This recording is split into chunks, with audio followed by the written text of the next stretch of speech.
And ito guys, no, yung sinasabi ko nga, no, na nasa yung energy ng swerte, ng success, no. Tiba-tiba talaga kayo guys pagdating sa pera, no, makakabingwit talaga kayo, may manifest kayo ng mga swerte guys, no. As in, maganda talaga yung pasok ng pera, maganda yung daloy ng pera, sa success kayo, magtatagumpay kayo. So, this is a very, parang lucky month, successful month para sa inyo, Scorpio. So, kung meron kayong mga niluluto, kung meron kayong mga nilalakad, i-boost nyo na yung buong energy nyo, yung buong attention nyo.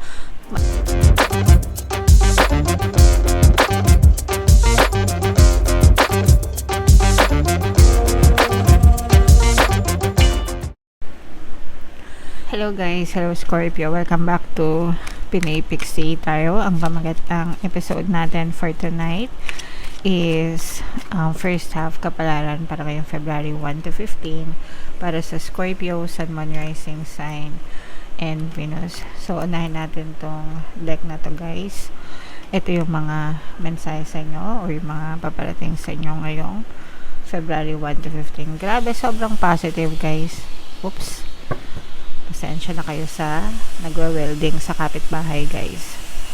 So una, good news, no, may mga magagandang balita na maaaring dumating sa inyo, sorpresa ni universe. Ito mga good news na ito, mga regalo na universe sa inyo guys, no, kung ano man yung good news na inaasahan nyo, pwede may kinalaman sa trabaho nyo, sa negosyo nyo, sa buhay nyo mga kapiksi, but definitely this will brighten up your entire February mga kapiksi. Kumbaga para magbo-boost ito ng energy mo. Syempre kapag nakakatanggap tayo ng good news guys, nakaka-boost talaga ng energy yan, okay? And parang mas gaganahan ka. And again, no, sabi ko nga sa inyo, for some of you talagang maaring gift yan sa inyo ni universe. Pa-surprise ni universe sa inyo mga kapiksi. For some of you guys, pwedeng literal din na makatanggap kayo ng mga regalo from other people. Kahit hindi nyo birthday, pwedeng may isa-celebrate kayo like Valentine's Day, ganyan, or kung ano man, baka ma-promote kayo or any kind of celebration mga kapiksi, pero maaring literal na makatanggap kayo ng regalo mula sa ibang tao. And ito naman guys, this is collaboration, this is working with other people guys.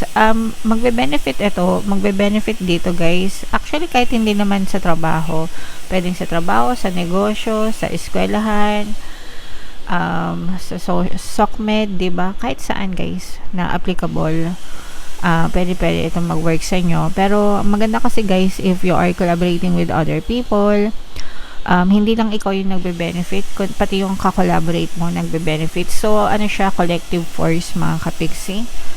And ito yung para sa, kumbaga, outside the box, no? Na pwede pa palang may ibuga kayo sa pamamagitan ng ibang tao. 'Di ba? So, again, marami kayong matututunan at saka maraming benefits yung collaboration. So, if mayroon kayong mga invitation for collaboration, if mayroon kayong mga opportunities for collaboration, guys, take advantage kasi talaga magbe-benefit kayo dyan. Alright? Okay, so comment down below if naka-resonate kayo, Scorpio. Ito naman, guys, sa love naman ito, mga kapiksi. Iba-iba kayo ng energy pagdating sa love guys. So kung ano lang yung makaresonate sa inyo, take that message guys.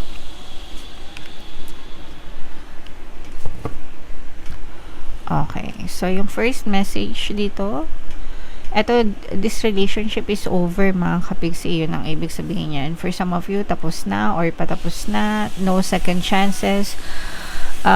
Kumbaga parang ginawa nyo na ang lahat sa relationship mga kapiksi, pero parang kahit na ipaglaban nyo, yung kabilang person hindi na lumalaban hanggang sa parang ano yan guys, naupos na kandila, no? Diba yung kandila, habang kaya pa, habang may liwanag pa, lumalaban.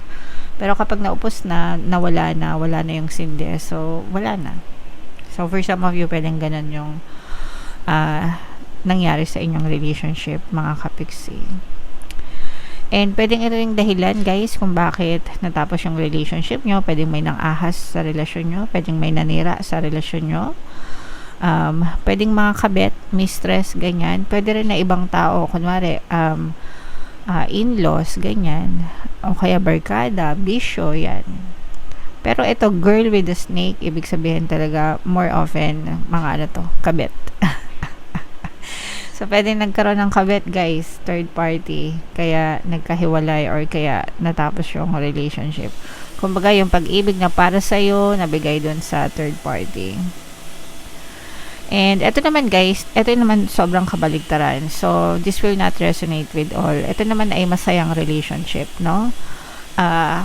Unconditional love, you love him, her, they love you as well.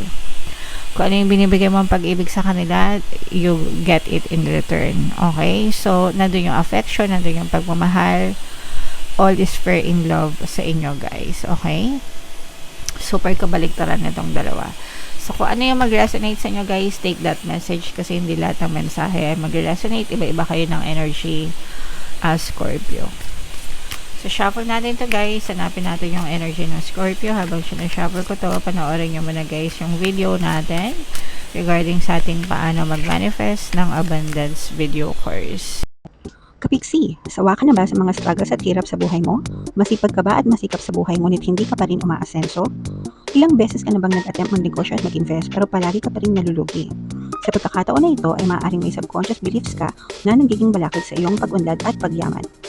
Introducing, paano mag-manifest ng abundance video course. Dito ay matututunan mong ma-overcome ang mga balakid mo para tuluyan ka ng umunlad, umasenso, sumagana, maging matagumpay, successful at maswerte sa iyong kabuhayan, pera, trabaho, negosyo sa lapi at kaperahan ng bonggang-bongga.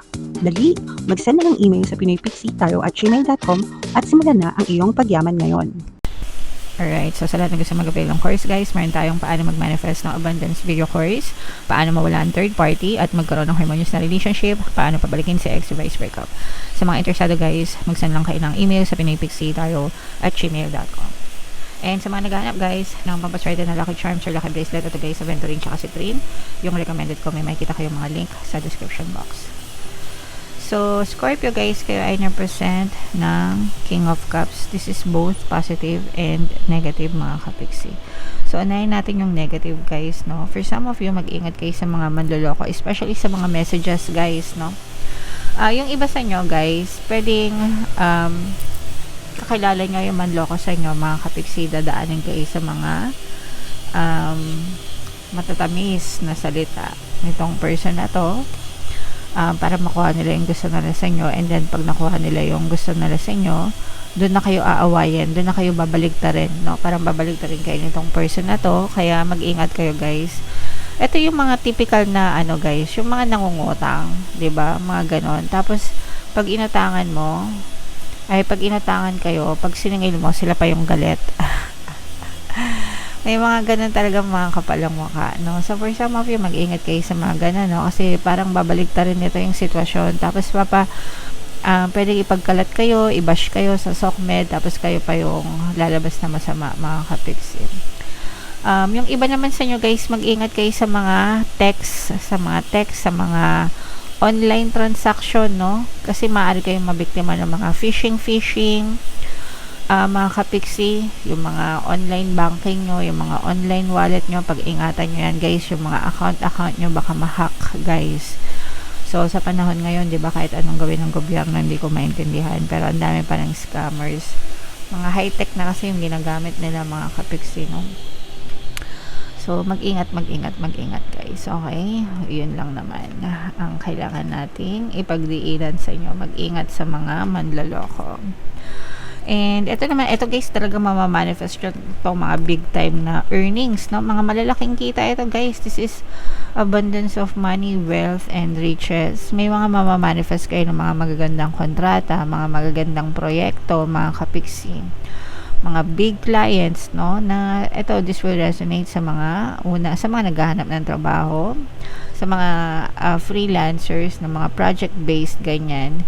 Kasi malaki talaga yung pasok ng pera sa inyo, guys, no? Ngayong season na to, o kaya parang tipong mga malalaking isda, malaking project talaga yung makukuha nyo na very secure kayo for ilang months, mga kapiksi.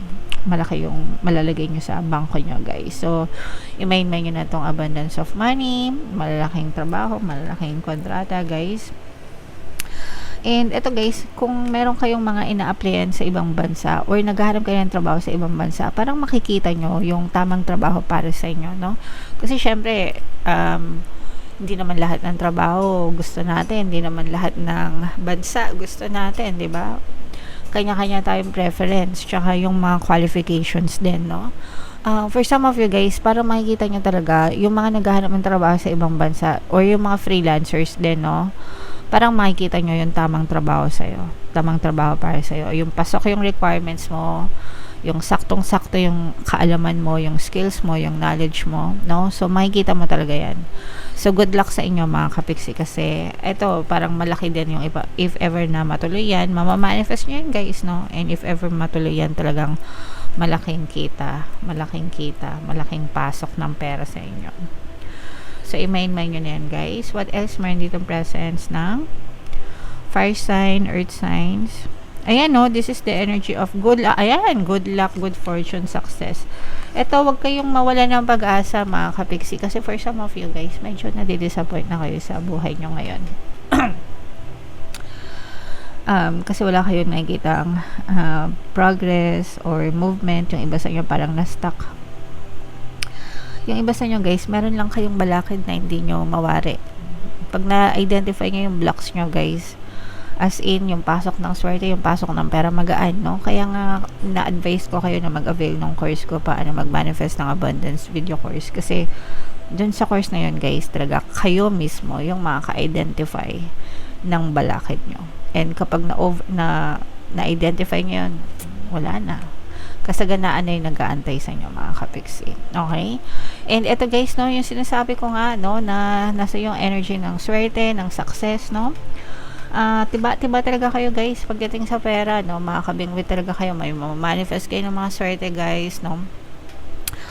As in, maganda talaga yung pasok ng pera, maganda yung daloy ng pera, sa success kayo, magtatagumpay kayo. So, this is a very, parang lucky month, successful month para sa inyo, Scorpio. So, kung meron kayong mga niluluto, kung meron kayong mga nilalakad, i-boost nyo na yung buong energy nyo, yung buong attention nyo. Kapiksi, sa mga nagtatanong, kapiksi, paano ko ba i-boost yung energy ko sa mga bagay na gusto ko? Isipin nyo, no? Yun ang ibig sabihin nun. Pag sinabi kong i-boost nyo yung energy nyo, isipin nyo.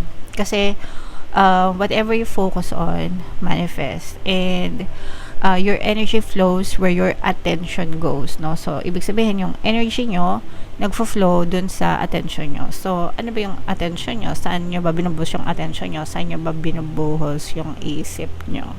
Diba? So, ganun yung ibig ko sabihin pag sinabi kong, i-boost nyo na lahat ng energy nyo, yung attention nyo, ibigay nyo ng todong-todo. Dun sa mga gusto nyong i-manifest, okay? Para talagang ma-overcome nyo lahat ng mga balakid nyo mga kabiksi and talagang makakita kayo ng positive result. Kasi sayang itong mga energy ng success at swerte na to kung pakakawalan nyo. Yung iba nanonood lang ng tarot, pagkanood kinakalimutan na balik sa normal nila, negative thinking. Kaya walang nangyayari sa buhay nyo, hindi nyo na experience yung reading. Dapat pag nanood kayo ng reading, tas positive yung narinig nyo, i-boost nyo yung energy nyo doon guys, no? Para talagang walang kawala, ma-experience nyo siya sa inyong 3D. Okay?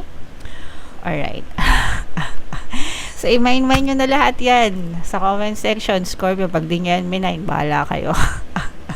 So, comment down below if naka-resonate kayo guys. Ito yung ating 2026 kapalaran. Ito naman yung ating success stories ng paano mag-manifest ng abundance video course. Click here to subscribe guys.